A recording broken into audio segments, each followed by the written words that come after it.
Ayan na. Tumirik kami, tumirik.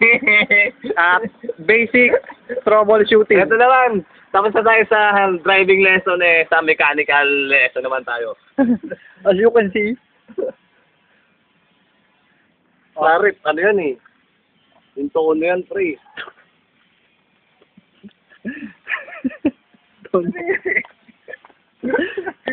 Ano po ba ang sira, sir? Malamang yung ano. Ayos. Sir, ano po ba nagisira ng ano? Yung ano na yata, LC.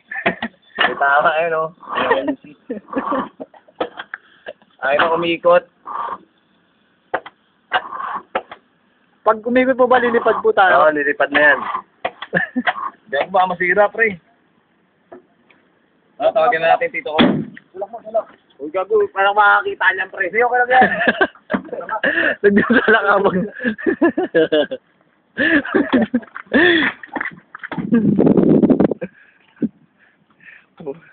Wala ko para puminis. Pag puminis yan, hindi mo nakikita.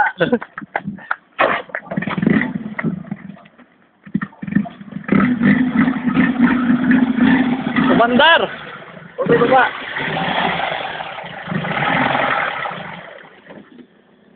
Carburador. Sir, ano po nangyari? Pre, ayaw, kumakakabit ka naman ng carburetor eh.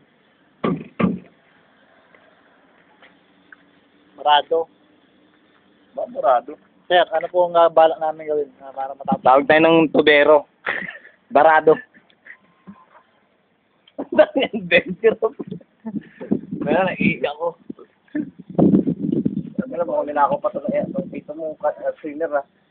Ha? Mo ninakaw pa. Bakit ko eh. Andito po kami ngayon, nasiraan po kami sa gitna ng lansangan.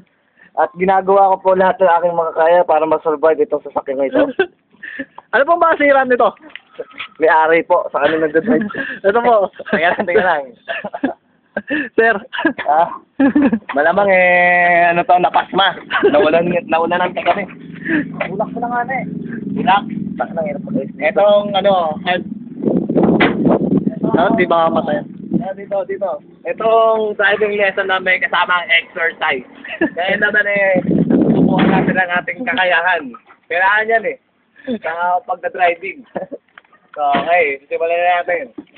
Ito ang tinatawag na exercise talaga. Saan ang tama po niya, sir? Sa bicep? Ano to? Bicep.